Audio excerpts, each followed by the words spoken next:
করতে যাব, তাই ভাবলাম অল্প সেজে গুজে যাই। আর তিলক করলে মানে প্রচুর মানুষের কথা বলে, কিন্তু শুনতে ভালো লাগে না। আমার মানে তিলক করতে প্রচন্ড ভালো লাগে, তাই আমি তিলক করছি। কিন্তু এখন তিলক করার মানে সময় নেই। মানে টাইমটা বলেছি না, আধা ঘন্টার ভিতরে আমার কাজটা কমপ্লিট করতে হবে। এখন নেল পালিশও দিয়ে দিলাম। মানে পায়ে দেবো, আমার মানে টাইমও পাচ্ছি না, এখনো দিতে পারছি না। আমার পায়ের মধ্যে অলরেডি ছিল, এর জন্য দিয়েছিলাম। আর দিয়ে এখন দেখো হাতটা কত মজা লাগছে। আর এখন দেখো পায়েতে অল্প আলতা লাগিয়ে দেবো। আলতা লাগাতে তো প্রচুর আমার ভালো লাগে, কিন্তু পায়ের গোড়ালিগুলো ফেটে যায়। তাও আমি কি করি, অল্প অল্প দিয়ে দিই। আর সবার কেমন ভালো লাগে যে আলতা পরতে, আমার তো প্রচুর ভালো লাগে, তাই আমি আলতা পরি। মানে অল্প আর কি পরে নিই। বেশি পরতে ভালো লাগলে কি হবে, কত পাটা নষ্ট হয়ে যায়। এখন দেখো আমার একটা শাশুড়ি মার শাড়ি এনেছিলাম। শাশুড়ি মা বলেছিলাম যে চুলটা বেঁধে নিয়েছিলাম আমি। আর চুলটা বেঁধে নিয়েছিলাম মানে চুলটা মানে ঠাকুর পূজা দিতে যাব, তাই চুলটা যে বেঁধে না গেলে চুলের আগাটা বের হবে, এটা মানে আমাদের জন্য অমঙ্গল। এখন দেখো আমার শাশুড়ি মা আমারে মানে শাল পলার সময় আমার এই শাড়িটা দিয়েছিলেন।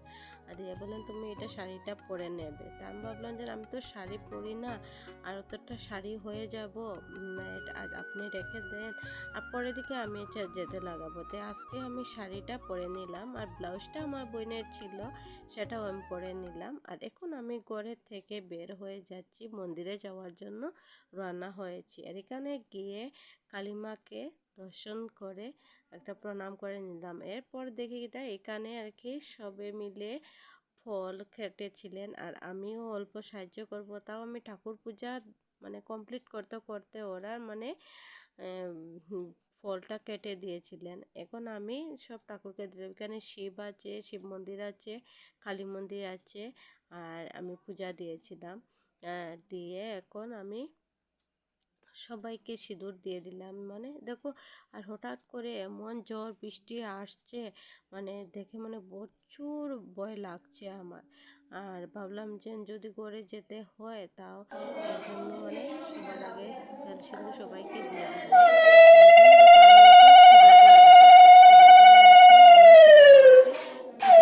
আমার যে সময় গিয়েছিলাম মানে অল্প কম ছিল মানে মানুষ, এর জন্য আমরা মানে তাড়াতাড়ি দিয়ে নিয়েছি। আর দেখো আমি তো ভিডিও করি ঠিক আছে, কিন্তু আমি এই সব ধরনের ভিডিও করি না কেন, দেখো আমি একজনে আমার ফ্যামিলিতে করে এটা ভালো পায় করে, সবাই তো এটা ভালো পাবে না। এর জন্য আমি মানে নিজের ভিডিও নিজে করি। এখন দেখো সব সিঁদুর পরে উড়ে নিয়ে এখন ঠাকুরের বুকও দেওয়া হয়েছে। এখন ঠাকুরের বুক দেওয়া হয়ে গেছে। মাগো সবার মঙ্গল করবেন, সবার যাতে শাঁখা সিঁদুর নিয়ে সন্তান নিয়ে বাঁচতে পারে, এইভাবে এটাই তোমার কাছে চাওয়া পাওয়া আমাদের। মাগো সবার রক্ষা করবে, ভালো রাখবে। জয় মা কালী, সবার মঙ্গল করো।